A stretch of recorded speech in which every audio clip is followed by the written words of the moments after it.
वृंदावन में एक संत रहा करते थे। उनका नाम था कल्याण। बांके बिहारी जी के परम भक्त थे। एक बार उनके पास एक सेठ आया। अब था तो सेठ, लेकिन कुछ समय से उसका व्यापार ठीक नहीं चल रहा था। उसको व्यापार में बहुत नुकसान हो रहा था। वो सेठ उन संत के पास गया और उनको अपनी सारी व्यथा बताई और कहा, महाराज, आप कोई उपाय करिए। उन संत ने कहा, देखो, अगर मैं कोई उपाय जानता तो तुम्हें अवश्य बता देता। मैं तो ऐसी कोई विद्या जानता नहीं जिससे मैं तेरे व्यापार को ठीक कर सकूं। ये मेरे बस में नहीं है। हमारे तो एक ही आश्रय है, बिहारी जी। इतनी बात हो ही पाई थी कि बिहारी जी के मंदिर खुलने का समय हो गया। उस संत ने कहा, तू चल मेरे साथ। ऐसा कहकर वो संत उसे बिहारी जी के मंदिर में ले आए और अपने हाथ को बिहारी जी की ओर करते हुए उस सेठ को बोले, तुझे जो कुछ मांगना है, जो कुछ कहना है, इनसे कह दे। ये सबकी कामनाओं को पूर्ण। वो सेठ बिहारी जी से प्रार्थना करने लगा। 2-4 दिन वृंदावन में रुका, फिर चला गया। कुछ समय बाद उसका सारा व्यापार धीरे धीरे ठीक हो गया। फिर वो समय समय पर वृंदावन आने लगा, बिहारी जी का धन्यवाद करता। फिर कुछ समय बाद वो थोड़ा अस्वस्थ हो गया। वृंदावन आने की शक्ति भी शरीर में नहीं रही।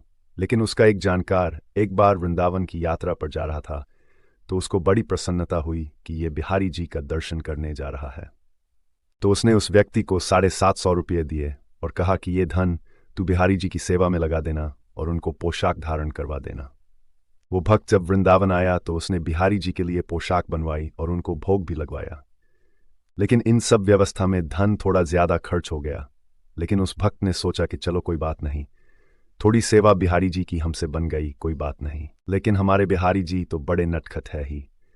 अब इधर मंदिर बंद हुआ तो हमारे बिहारी जी रात को उस सेठ के स्वप्न में पहुंच गए। सेठ स्वप्न में बिहारी जी की उस त्रिभुवन मोहिनी मुस्कान का दर्शन कर रहा है।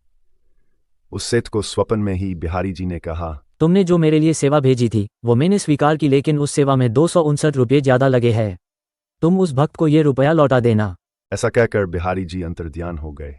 उस सेठ की जब आंख खुली तो वो आश्चर्यचकित रह गया कि ये कैसी लीला है बिहारी जी की। वो सेठ जल्द से जल्द उस भक्त के घर पहुंच गया, लेकिन उसको पता चला कि वो तो शाम को आएंगे। जब शाम को वो भक्त घर आया तो सेठ ने उसको सारी बात बताई। तो वो भक्त आश्चर्यचकित रह गया कि ये बात तो मैं ही जानता था और तो मैंने किसी को बताई भी नहीं। सेठ ने उनको वो 259 रुपये दिए और कहा, मेरे सपने में श्री जी आए थे, वही मुझे ये सब बात बताकर गए हैं।